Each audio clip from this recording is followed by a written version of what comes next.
It is a common assumption that acquiring more money eventually buys the freedom to stop working. We imagine that a larger bank account naturally leads to longer weekends and calmer evenings. But as our financial value per hour increases, the sensation that time is rapidly slipping away actually intensifies. The amount of wealth we accumulate influences the psychological lenses we use to perceive, value, and experience the passing of a minute. To understand this psychological trap, we must examine how money, or the absolute lack of it, affects cognition. When a person operates in a baseline state of financial scarcity, they experience a psychological phenomenon known as tunneling.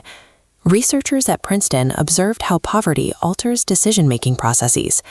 Tunneling forces a person's attention to lock onto immediate financial survival. Managing urgent bills and cutting daily costs requires so much mental energy that it imposes an involuntary bandwidth tax, draining the mental reserves required for long-term planning. Economist Senthil Mullainathan calculated the exact cognitive penalty of this financial pressure. The data reveals that the mental tax of poverty equates to a 13-point drop in IQ. It is the cognitive equivalent of losing an entire night of sleep. Scarcity consumes the cognitive bandwidth required to see beyond the present moment. So what happens to the brain when an individual finally escapes the scarcity and begins earning a high income? High earners frequently fall into the trap of the hourly wage. They begin to commodify their time, viewing every waking hour as a financial asset with a specific dollar value.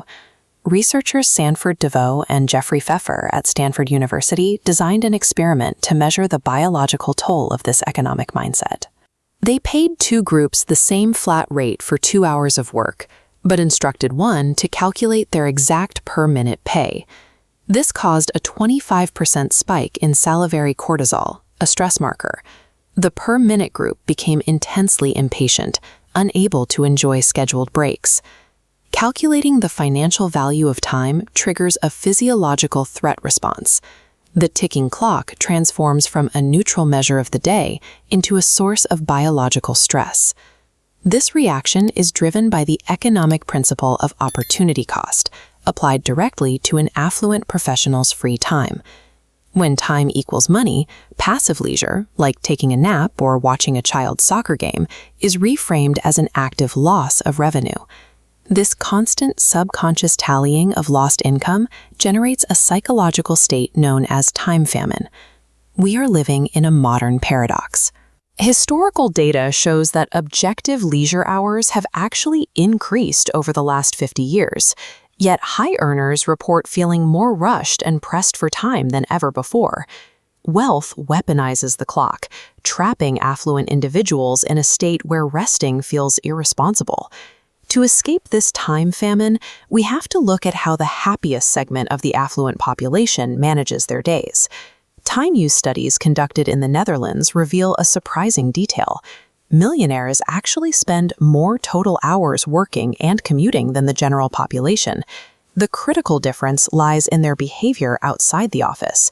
Millionaires like Bill Gates dedicate significantly more of their schedule to active leisure, pursuits like volunteering, exercising, and playing cognitively engaging games, rather than passive consumption.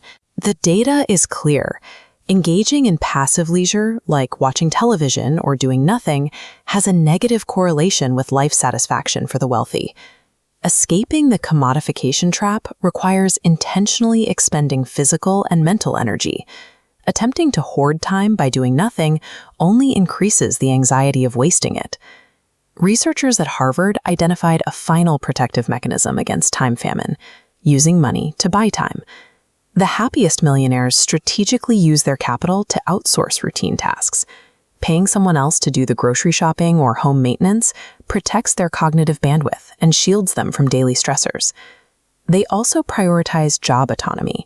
Well-being rises when a person takes absolute control over when and how they work, decoupling their labor from the hourly clock. Focusing exclusively on money drives high productivity, but prioritizing time, as the research shows, drives human connection and intrinsic joy.